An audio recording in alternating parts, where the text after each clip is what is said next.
सुबह उठने के बाद घर की सफाई ना करती हो, दिन में पलंग पर सोती हो, रात्रि भर बर्तन झूठे जिसके घर में पड़े रहते हो, उस घर में तुम अपनी धर्म पत्नी को दरिद्रता को लेकर प्रवेश कर जाइए। जहां नारी दिन में सोती हो, जहां रात भर के बर्तन झूठे रखे रहते हो, उसके घर में तुम प्रवेश कर जाओ। महाराज, और स्थान तो कहा जहां इमली का पेड़ हो, पीपल का वृक्ष हो, बड़ का पेड़ हो, कांटेदार पौधे जिसके घर में लगे हों, उस घर में तुम प्रवेश कर जाओ, वहां पहुंच जाइए।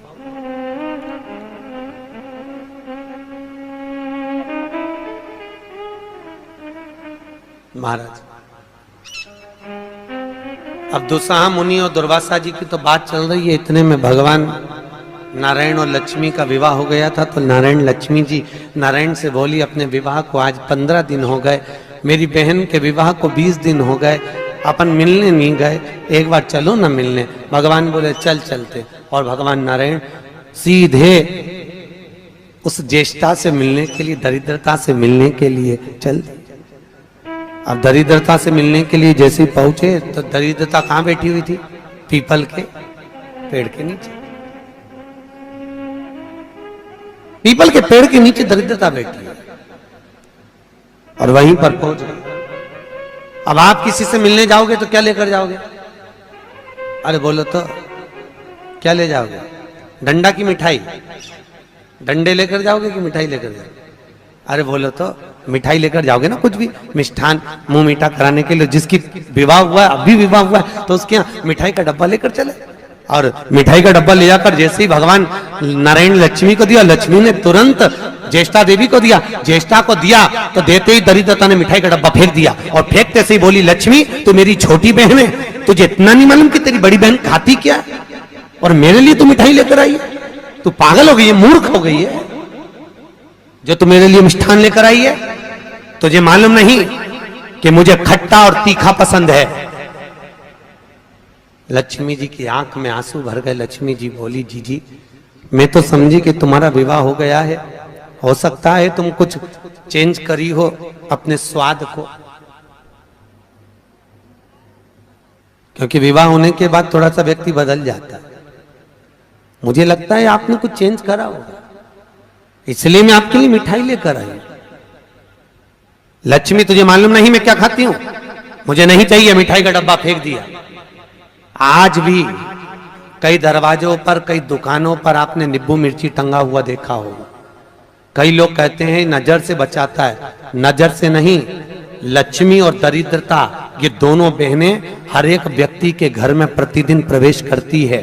पर लक्ष्मी के लिए मिठाई फ्रिज में रखी होती है, इसलिए लक्ष्मी सीधे अंदर चली जाती है, और दरिद्रता के लिए नींबू मिर्ची दरवाजे पर टंगा रहता है, इसलिए वो दरवाजे से खाकर वापिस चली जाती है, दरवाजे से खाकर तुरंत वहीं से लौट जाती है। कई लोग कहते हैं नजर के लिए, नजर के लिए नहीं, दरिद्रता हमारे यहाँ प्रवेश ना करे, ज्येष्ठा हमारे यहाँ प्रवेश ना करे, इसलिए नींबू और मिर्ची को दरवाजे पर बांधा जाता है। और कई लोगों को नहीं मालूम तो वो कहते हैं नजर से बचाता। नजर से नहीं, दरिद्रता का प्रवेश ना हो। अगर दरिद्रता हमारे घर में प्रवेश कर रही है तो वो दरवाजे से भोजन कर कर निकल जावे, हमारे घर के अंदर प्रवेश ना करे। इसलिए हिंदू धर्म की रीति आज भी घर के अंदर नींबू और मिर्ची को एक ही डलिया में नहीं रखा जाता। अगर नींबू और मिर्ची एक ही डलिया में रखे रहते हैं तो उस घर में दरिद्रता का निवास होता है, दरिद्रता का प्रवेश। महाराज, हमारे यहां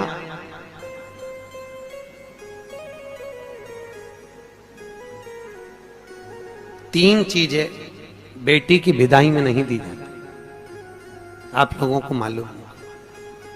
एक झाड़ू, अरे बोलो तो सही है कि गलत है?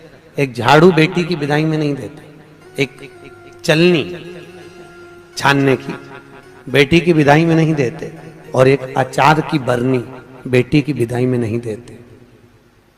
ये तीन चीजें नहीं देते, चलनी भी नहीं देते, झाड़ू भी नहीं देते, कहीं कहीं जगह पर सुई भी नहीं देते। सुई का भी प्रमाण मिलता है, सुई भी नहीं दी जाती। और एक अचार की बरनी अचार की बरनी भी बेटी की विदाई में नहीं देते। क्यों? क्योंकि अचार की बरनी में जैसे झाड़ू में हमारे यहाँ बेटी को अगर दिया जाता है तो उसके घर की पूरी लक्ष्मी छिन्न हो जाती है, चलनी देने पर उसके घर की लक्ष्मी समाप्त हो जाती है, सुई देने पर उसके घर की लक्ष्मी समाप्त हो जाती है, उसी तरह अचार की बरनी देने पर बेटी के घर में उसका घर पूरा तहस नहस हो जाता है, पूरा बर्बाद हो जाता है। और आजकल माताओं का इतना प्रेम होता है ना बेटी से, अब करें तो करे क्या। और बेटी जिस घर में भी आती है ना, वहां के उसके बेटी के ससुर भी कहते थे बेटा तेरी मम्मी के हाथ का अचार बनवा ला। अब इनको कौन समझाए भेड़ियों को, इनको समझाए कौन कि वह अचार में दरिद्रता का निवास है। अब के कौन इनको कि खट्टा और तीखा घर में प्रवेश करेगा अगर बहू के यहाँ का, तो उस घर में सुख नहीं रह सकता। चार लोग भी होंगे तो चारों का मुंह बिल्कुल नींबू की तरह खट्टा और वाणी मिर्ची की तरह तीखी रहेगी, चाहे कितना ही प्रयास करे। अगर अचार खाया है बहू के घर का तो। इसलिए बेटी की विदाई में चार चीजें नहीं दी प्रमाण। पहले क्या देते थे बेटी की विदाई में? बड़ी, पापड़, खाजा, सफेद पूड़ी मैदा की दलिया में रख के बेटी की विदाई में देते थे। क्यों? क्योंकि जो स्थिरता का भाव रखे, भले उसमें नमक ना रहे परंतु मौनता, प्रेम, स्नेह, नम्रता उसके अंदर होना चाहिए, वो बेटी की विदाई में दिया जाता। और बांस की डलिया में रख कर देते थे जिससे वंश बढ़े, कपड़ा बांध कर देते थे जिससे भक्ति का चीर सदा बना रहे। एक एक चीज का प्रमाण था बेटी की विदाई में देने। अब आज के जमाने में लोग तो जाने नहीं, बस जो आ जाए आन दो, आन दो, आन दो, आन दो, और आ तो गया फिर पचान दो, फिर अब पचाओ। बहुत कठिन है। खाना सरल है पर पचाना कठिन है, बहुत कठिन, सरलता नहीं है। बोलो राधे। बहुत कठिन था। तो ये दरिद्रता देवी को, ज्येष्ठा को, और लक्ष्मी जी ने मिठाई दी, उसने फेंक दिया। मुझे खट्टा और तीखा पसंद है, मुझे नहीं चाहिए, मैं ये नहीं खा सकता, आप ले जाओ इसको, मुझे खट्टा और तीखा ला कर दीजिए।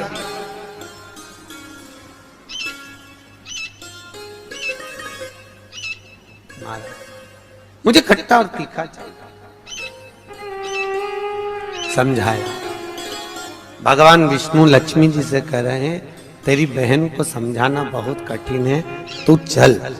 लक्ष्मी जी जाने लगी। इतने में लक्ष्मी जी ने भगवान नारायण से विनती करी, नारायण ये मेरी बहन दरिद्रता बैठी है पीपल के पेड़ के नीचे, और पीपल के वृक्ष के नीचे मेरी बहन बैठी हुई है।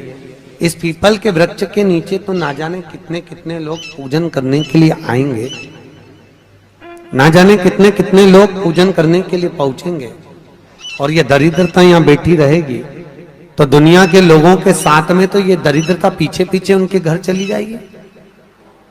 फिर दुनिया के लोग पीपल के वृक्ष की पूजन नहीं कर पाएंगे। और पद्म पुराण के अंदर लिखा है कि पीपल के वृक्ष के नीचे 52,000 ब्राह्मणों का वासा होता है। फिर पीपल के वृक्ष का प्रमाण क्या? भगवान नारायण बोले, सुनो लक्ष्मी, ये पीपल के वृक्ष के नीचे तुम्हारी बहन दरिद्रता निवास कर रही है, पर जिसकी हाथ में या तो माला हो, जल का पात्र होगा, या कुंकू का चोपड़ा होगा, या दिया बाती होगा, जो अपने हाथ में कुछ ना कुछ लेकर आएगी पीपल के वृक्ष की पूजन के लिए और वापिस वो पात्र लेकर जाएगी, उसके पीछे कभी दरिद्रता उसके घर में प्रवेश नहीं करेगी। और जो खाली हाथ पीपल के वृक्ष के नीचे प्रवेश करता है, उसके साथ में दरिद्रता उसके साथ पीछे पीछे प्रवेश कर जाती है। और सुनो लक्ष्मी, आज शनिवार का दिन है, जिस दिन मैं इस दरिद्रता से मिलने के लिए लक्ष्मी तेरे साथ में इस पीपल के वृक्ष के नीचे आया हूं, ज्येष्ठा से मिलने के लिए, तेरी बहन दरिद्रता से मिलने के लिए। शनिवार के दिन अगर कोई भूल से भी इस पीपल के वृक्ष के नीचे आकर नमन करेगा, प्रणाम करेगा, पूजन करेगा, पाठ करेगा, उसको सर्व सुख की अनुभूति प्राप्त हो जाएगी। इसलिए शनिवार का प्रमाण कहा गया। शनिवार की प्रधानता। और महाराज, एक रविवार का दिन ऐसा होता है जिस दिन दरिद्रता ने मांगा है अपने सुख के लिए। दरिद्रता देवी कह रही है, महाराज अगर 7 दिन आपके हैं तो एक दिन मुझे दिया जाए मेरे सुख के लिए। दरिद्रता देवी, तो रविवार के दिन इस पीपल के वृक्ष के नीचे ज्येष्ठा तेरी प्रखरता के साथ में तू दुसाह मुनि के साथ इसमें निवास करेगी। केवल हिंदू धर्म में एक ही दिन है जिस दिन पीपल के वृक्ष को उखाड़ा जा सकता है, और वो रविवार का दिन होता है। कौन से दिन? रविवार। शनिवार, मंगल, सोमवार, बुधवार कभी भी आप पीपल के पेड़ को अगर दीवार पे से उखाड़ोगे तो वो पीपल वापस लग जाएगा। पर रविवार के दिन अगर चावल पटक कर पीपल के पेड़ के उखाड़ दोगे तो वहां पर दूसरा पीपल कभी नहीं लग सकता, दूसरी बार लगेगा ही नहीं, चाहे वो दीवार पर क्यों ना। कई लोग दीवार पे से पीपल जब हेड़ते हैं तो वहां पर केवल चावल पटक दो और रविवार के दिन उसको निकाल दो। एक दिन रविवार का दिन ऐसा होता है जिस दिन दरिद्रता अपने पूर्ण प्रभाव में रहती है, संडे के दिन, रविवार के दिन, रविवार का। इसलिए हमारे यहाँ रविवार की महत्वता का भी प्रमाण हमारे यहाँ शास्त्र कहता है। शनिवार को पीपल के पत्ते लाए जाते हैं, और जो व्यक्ति ज्यादा बीमार रहता है उसको रविवार के दिन पीपल के पत्ते की पत्तल बनाकर उसको भोजन कराकर पत्तल को चौराहे पर पटक दिया जाता है, तो वह व्यक्ति बीमारी से छूट जाता है, उसको फिर बीमारी नहीं रहती, रोग मुक्त। जो बहुत ज्यादा बीमार रहता है इसलिए शनिवार को पत्ते लाकर रविवार को भोजन कराते पीपल के पत्ते। पद्म पुराण में उसका व्याख्यान लिखा। पीपल के पत्ते का प्रमाणित, पीपल के वृक्ष, दरिद्रता का निवास हुआ है वहां, तो पूर्णता का भाव कहां प्रकट करा?